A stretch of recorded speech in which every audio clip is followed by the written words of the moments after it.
seconds to go to the start of the 15-lap Osram Saloon race here at Crystal Palace for the Iberia Airlines Trophy. And there, in pole position, car number 83, is that of Mike Crabtree in the RS1600 Ford Escort.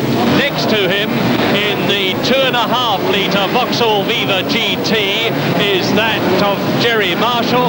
Completing the front rank, the big, nearly 6-litre Chevrolet Camero of Martin Thomas. But in the second rank, look at car number 82, Norman Abbott. That looks like a Ford Escort, but it has a rear-mounted Hewland Grand Prix 5-speed gearbox, a very special 1600cc engine in front of it, and the flag is going up now. Graham White is lifting it, and a real blazer of a start from Mike Crabtree. Norman Abbott sprints through and takes the front off Gerry Marshall's Vauxhall. Norman Abbott clipped the front off Gerry Marshall's Vauxhall, fiberglass in the front, but it's Martin Thomas leading in the Chevrolet from Mike Crabtree. Burly, determined Gerry Marshall refuses to say die and presses on in third position with part of his car missing.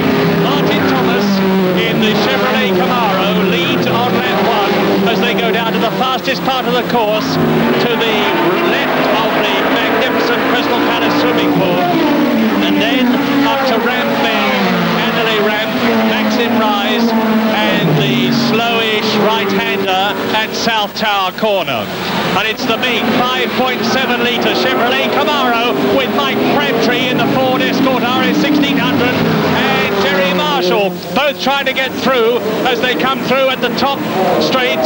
Lap 1 completed, 14 laps to go. Martin Thomas leads, and up into second position temporarily goes Gerry Marshall ahead of Mike Crabtree. And Martin, and 79 there in trouble is the car of Robin Gray. That's got a 3-litre V8 Martin engine edge, and he's stuck right in the middle of the fastest part of the course as he gets away and pulls off just in time. Through come the leaders, Martin Thomas, Mike Crabtree up into second place, and down into third position in a weaving Vauxhall Viva goes Gerry Marshall. There he is. That's the team dealer Vauxhall car with the Blydenstein engine in front, Blydenstein tube. Gerry Marshall looks to be dropping back a bit. Martin Thomas, of course, has got a big advantage over Crabtree because that big 5.7-litre V8 engine has tremendous torque and power. This is the end of lap 2. 13 laps to go. Thomas in the Chevrolet leads Crabtree in the Ford. Gerry Marshall definitely dropping back. In third position, it's Jonathan Buncombe, and in fifth position, it's Martin Birrain. Buncombe is fourth, not third. There's Marshall in the Vauxhall. Next round is Jonathan Buncombe in the Mini. Then Martin Birrain, car number 77, the big Ford Boss Mustang. That's another 5-litre V8 car. And there come the leaders, lap 3. Martin Thomas, Mike Crabtree, Gerry Marshall in the Vauxhall. The gap is increasing between the Ford Escort RS1600 of Mike Crabtree in second position and Gerry Marshall, the third place man. And Mike Crabtree's going to have a heck of a job to get past Martin Thomas here.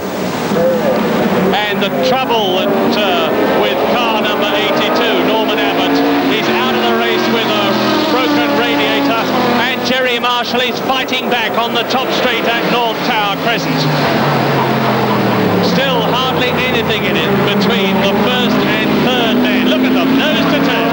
Marshall has closed right up on Mike Crabtree. Mike Crabtree is right on the boot lid of Martin Thomas's Chevrolet Camaro.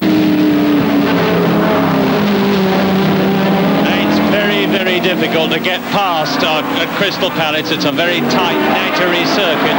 Braking is all important. Positioning is all important too. And so, going round the right-hander and Ramp Bend on lap 4 in this 15-lap race, it is still Martin Thomas, 31 years old, from Biggleswade. A man has been driving for some 10 years. Broke a half shaft in the Chevrolet in practice. Got it replaced, and Marshall taking to the grass as he comes up into the top straight, completing lap 4. Gerry Marshall challenging, but it's still Martin Thomas, Mike Crabtree, Gerry Marshall, then a long gap. Martin Vereen goes through in 4th place.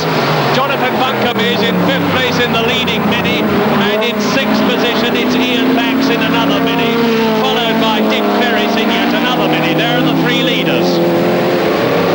Gerry Marshall driving in his usual spirited manner. Burly Gerry Marshall, a terrific extrovert, smokes cigars and almost eats them as well. And now Martin Thomas down into the bottom straight, fastest part of the course. Mike Crabtree behind him in 2nd place. Gerry Marshall in the Vauxhall, round the right-handed ramp, uphill now. Into the very tricky section of Maxim Rise, the left and the right. Now positioning him for South Tower before coming into the top straight for the 5th time in 15 laps. And still there, absolutely nose to tail, and it is Thomas, Crabtree and Marshall, and between the 3 of them there is 4/5 of a second with 1/3 of the race distance completed. Now the lap record, all-time lap record here, is held by Dave Brodie in a Saloon car, 57.6 seconds. That's 86.9 miles an hour. Brodie isn't here today. He's driving on the Paul Ricard circuit in France. And I'm going to start the stopwatch and we'll see how Martin Thomas's next lap time compares with the lap record, 57.6 held by Dave Brodie. Thomas leads and seems to be consolidating his grip on the race on this, the 6th lap, as he comes up to Maxim Rise. And South Tower, the right-hander. Gerry Marshall right up, and they're together again.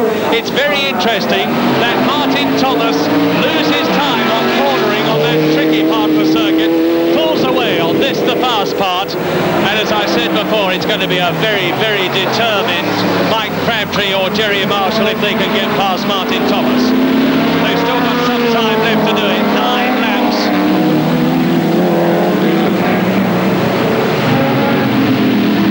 Crystal Palace, incidentally, is 1.4 miles around, and they've been on this lap for just under 30 seconds. Lap record, Dave Brodie, 57.6, and the yellow flag means watch it ahead. Around the right-hander and ramp, seems to be all clear as they're going up to Maxim Rise.